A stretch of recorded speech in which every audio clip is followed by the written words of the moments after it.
Hello, hello. Welcome to Beautiful Minds Podcast. This is season 2, where we meet with our guests in different spaces. My name is Jamie Taylor, and I am a licensed professional counselor. And today we have the pleasure to meet with Speakerboxx. Would you mind introducing yourself to us? For those who don't know, my real name is Alan Harris Jr. For those who do know, I'm the name of Speakerboxx, aka the voice of the city, and I am so elated to be here. I'm so excited to have you here as well. Definitely. So we're here to talk about a couple of things, right? Yep. First of which is the male perspective of co-parenting, and then how we even get into those situations to begin with, which I'm excited to talk about. I'm a single parent, but the male perspective is important. Yeah. So tell me about that. I don't think the male perspective actually gets looked at a lot. I think that when it comes down to, men and women having children, it's just mom is important, dad's not. Whatever mom says go, dad's not. But I got into my situations of not being in the household with my children just due to, I was 25 when I had my first child. You know what I'm saying? So like I said, there was a lot of immaturity, a lot of impulsiveness. But I think my partner didn't give me the opportunity to grow into a mature man. How so?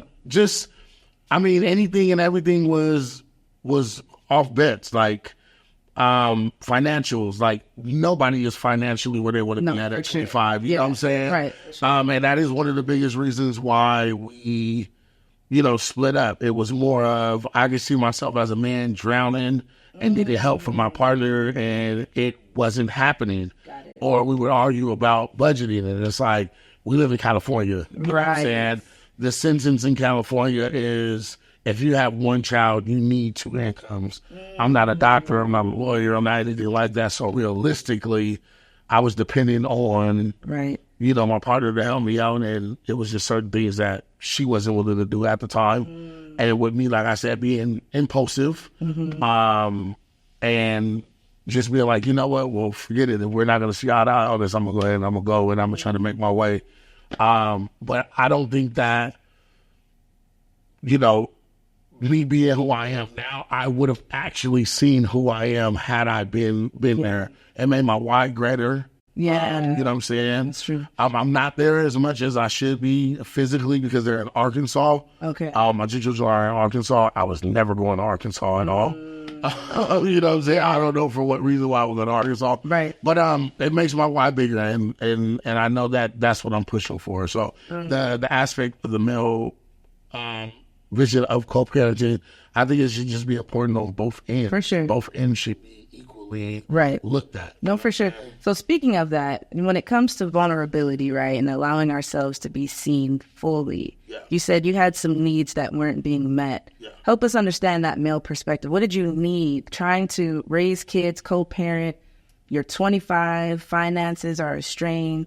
What did you need? What does support look like? I think I took every necessary route to show that as a 25-year-old male with one child, that if I could have just got a little bit more support from my partner, that this possibly wouldn't even have happened. What does that look like? That support? It looks like no judgment. It looks like, 10 toes down, being in the field with me at that point in time. I think I was working like a door-to-door job at the time. So I was waking up at like 6:30 in the morning, and actually walking the streets, knocking on 100 doors a day, trying to find just 2 people to say yes to saving children. So, I put in the work to actually take care of my family. And I don't know at that point in time, any other 25-year-old that, had children that was actually getting up, going to work and take care of the household, but also could see like, you needed help in certain areas. And then to be actually able to go ask for the help from your partner. Exactly. You know what I'm saying? It didn't come from another woman. I didn't turn into a pimp. And you know what I'm saying? Like none of the things that normal 25-year-olds were doing at that point in time. I literally went to my partner and was like, hey, we need to figure this out. And it was just like, well, if we budget right, there's no budgeting. Like everything's getting ate up and it's getting ate up fast. So we need to get on this fast. So like I said, I was impulsive at the time, and I was just like, you know what, fuck it. I need to go do something to make sure that I can sustain and live life the way that see fit for California. You know what I'm saying? Eventually, she moved to Arkansas, and now we have a distance, between, me being a father and her being a mother here and me being here. So it's just like, now, what am I going to Arkansas? Exactly. You know what I'm saying? What am I going to Arkansas? Why am I going to Arkansas? And then, so now it's created a distance. So got it. Co-parenting is very hard at this point right now. But like I said, the reason why I do what I do is to make that easier. Got it. Got it. Well, that leads me to, I guess, another perspective or question, right? So sometimes, a lot of times, you see one partner, have that mentality and know and understand you have to go make money. Like, you have to bring in more income, right? But then sometimes there's a trade-off, right, where you can't be fully present for the kids. What are your thoughts about that? And balancing being present, being visible as much as possible, but then also, expanding your career. Honestly, I think it sucks, to be truthfully honest with you, because I'm not I'm not close enough to, my children as far as any ideal co-parenting situation. If California would have worked for her, then I think that it would be, amazing. Mm-hmm. So now what I'm trying to do at this point is just get them out here as much as I can, like summertime, birthdays or things like that. You know what I'm saying? So, I mean, in that aspect, it could work. But the time that has been lost already, is where I sit back. You know what I'm saying? Mm-hmm. So it's a lot of self-thinking, a lot of self-developing, a lot of, internalization, like just try to put all these feelings in and not mask it, but put it in a place where I can deal with them. You know what I'm saying? What does that look like? Because I have an outlet, it is, it's dope because I have an outlet. I think that because I have an outlet that you can see, it makes it better for me. You know what I'm saying? Like, sometimes I do sit at night and I'm like, damn, it's been, 5 years, and I look at my friends that are here and, right next to me who can go to sleep and lay down and wake up and, take their kids to school and things like that. You know what I'm saying? It does bother me at certain times, but my outlet helps me, you know what I'm saying, deal with those type of things. And I'm just like, once it gets to where it needs to be, I don't want to even have to worry about it. You know what I'm saying? So it is a dark side, but it's also a light because I do have a certain type of outlet that I can express that through. Got it. So you're expressing it through that same outlet that's also going to bring in, hopefully income that allows you to be more present. 100%. 100%. So that's the why for everything. So when you look at, dang, you don't get no sleep, or you have 2 events in one day or 3 events in one day, like, why are you doing that? Yeah, it's to get to my goal. It's not money. It's not recognition. It's not fame. It's to be able to be comfortable and have to just, whenever they want to come, whenever I need them, whenever they want to see me, I could just make it happen. Yeah. That's cool. It sounds almost like those are your core values. So I mention core values often in my practice, also on the podcast, which your core values are your compass, your guide, your why, right? And as long as we're in line with that compass, right, we're going to be living a fulfilled life. Everything that we're doing, each foot that we place that's one in front of the other feels fulfilling. But oftentimes, I see a lot of people running from unwanted identity and labels, right, which is less fulfilling. It's anxiety provoking. I got to make it. I don't want to be viewed as fill in the blank, right? Do you have any of those unwanted identities? I don't want to be viewed as. To be honest with you, the opinion of anybody that's close to me in this situation, I really don't care about it because we both created it. So I know you're going to have some offsets. Right. You're going to have some type of feelings towards me, but I can't focus on that because if I focus on that, then I stop. And I think about when I think about my why, I associate it to being hurt in the wilderness. Like, if you were in the wilderness and you had a massive cut on your leg, the best thing that you can do is keep going until you get to safety, because if you stop, you're done. So I associate the same thing with that. Like, I could sit back and I could say, wow, man, she said, or they said, or they think, or they whatever. But if I stop and do that, then I'm off track for what I really need to go for. Absolutely. And I think, to be honest with you, that's the greatest success story right there. Like, no matter what happened, you just kept running and kept going. Absolutely. Yeah, I just kept running and I kept going. Yeah. And now look where I got to. You know what I mean? And through everything, I can honestly say through both situations, I'm healed. Mm-hmm. You know what I'm saying? Like, I hold no grudge, I hold no nothing. Yeah. Where in some cases, the other party might not be. Yeah. You know what I'm saying? So you're still focused on an issue or a situation that happened 7 years ago. You know what I'm saying? Like, you got to deal with that yourself. Yes. So I'm going to just keep going. That's how I associate it to it. Right. Yeah, that's true. I can understand there maybe being hurt feelings. For sure. But then it is our responsibility to, identify those emotions, process them, soothe them, communicate them if need be. But especially if you're not going to let me help you or whatever, then I have to let you deal with it yourself. You know what I'm saying? Very true. Yeah, I just keep going though. That makes sense. Yeah. I like that you also don't necessarily attach to the opinions of others. Also, another thing to think about too, though, is sometimes other people might label us against our unwanted identities, but sometimes we label ourselves, right? So sometimes people think that shaming themselves is the way to motivate themselves, right? Which is not fulfilling either. Yeah. So something else to think about. Do you motivate yourself? How does that look?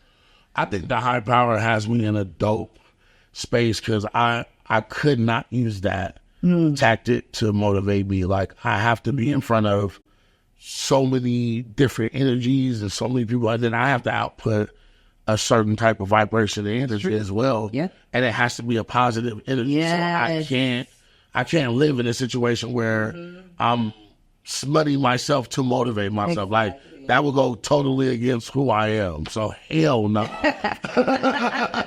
Right, because the energy flows. So for sure. Yeah. For sure. Like, hell no. I could never in my life. Ever. Love that. Absolutely. Absolutely. So another thing we were kind of talking a little bit about was, how did you get here? What did it look like? I think a lot of people have career goals. People, sometimes need to engage in certain development, right, to get to where they need to be. Sometimes that requires discomfort, right? But what did your journey look like? Shit, I got here by literally just following and flowing with life. You know what I'm saying? Like, not bouncing against the ball, but bouncing with it, if that makes sense. You know what I'm saying? Like, wherever I'm at right now was already written, destined, laid out, like, because it's so effortless for me to do. And I know, like, anything that feels that effortless, somebody has to already have this in play. Right. Like, you don't wake up in the morning, get dressed, you know what I'm saying, brush your teeth, hop in your car, seatbelt on, key in ignition, and then drive to your destination on accident. Yeah. You know what I mean? Like, you do all of this because it's already mapped out and planned out for your day. Yeah. So I got here by literally just following my whole entire journey. Like, I didn't astray from it. I didn't run from it. Anything that was uncomfortable about it, I embraced it. Yes. With me being a Taurus, actually, I think that is one of the biggest things that helps me out in trying new things. Like, I have to be comfortable in every room that I'm in. I literally have to be comfortable. So whatever I do, whatever I have to do to be comfortable, whether that's take on an uncomfortable conversation, right, deal with somebody who I don't know, you know what I'm saying? I'm going to conquer that situation in order to be comfortable. But then the end result and the beautiful part about it is everybody ends up being comfortable. Yeah. Yeah. So that is the beautiful part about what I do, you know what I'm saying, and who I am. So I have to be comfortable and to be in a room with no matter who, it doesn't matter. Right. And then the end result is such a positive thing because they end up being comfortable as well. Right. So, absolutely. Yeah. Again, energy flows. Facts. Absolutely. Don't kill my vibe. Don't kill my vibe. Hey. But yeah, anything else, I guess, that you would want us to know? What are you doing? What are you up to? I got a lot of stuff going on, man. I have, I'm an MC host if you're watching us and you're wondering, like, who is this guy? What does he do? I'm an MC host. Just picked up DJ as well. Nice. What I do is, my name is Speakerboxx. And the reason why my name is this Speakerboxx is because you can't engage in any musical activity without one. That's so true. Yeah, so that is why I look at myself as a value part of just entertainment or vibe or energy. And that's what I bring to, anything that I do. So tried a couple of different clients, from high definition to melanin, to rhythm and branch, to urban group ENT. And what I do is I'm just a transfer of energy. I'm a bypass from your DJ, me, to the people. Right. You know what I'm saying? So, absolutely. Yeah, I got a couple of different things coming up. Hip Hop Bingo is always circulating. We're in like 7 different cities. If you're ever in San Diego, California, you can catch me at anything from Neo Soul to Rhythm and Brunch, from Saturday Night Vibes to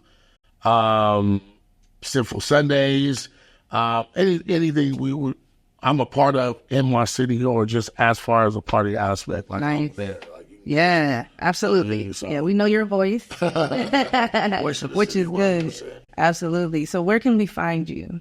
The THA Speakerboxx with 2 X's, 3 Wheels of Nasty. That's why I only put 2. But you can find me on every social media under The Speakerboxx. Got it. Well, again, I appreciate you coming on and talking and chatting with me today, making some time for little old me. I've never had a live therapy session, so this was something that I definitely wanted to do. You know what I'm saying? Appreciate you. And I appreciate you for doing this. Like, somebody will be touched and graced by you doing this. I appreciate and I hope you get reached out to by some of my people who are going through things that are comfortable with talking about it on. Yeah, and I think that I want a lot of people to take that away from it too. Like, I am who I am. I may look like this big, entity or whatever the case may be, but I still have feelings. Yeah. I'm emotional. Right. I'm vulnerable. I'm approachable. And I'm willing to have conversations about things that most people probably would be uncomfortable with talking about. So if you're sitting at home right now and you are going through whatever you're going through, I need you to get comfortable enough to even talk to somebody about it. And that's why I'm sitting here right now with my homegirl, Jamie. Absolutely. I appreciate you. Vulnerability is beautiful, especially from our Black men. So thank you for putting that message out there. So that wraps up Beautiful Minds podcast. This podcast is produced by Copic, and we'll see you next time. Whoa.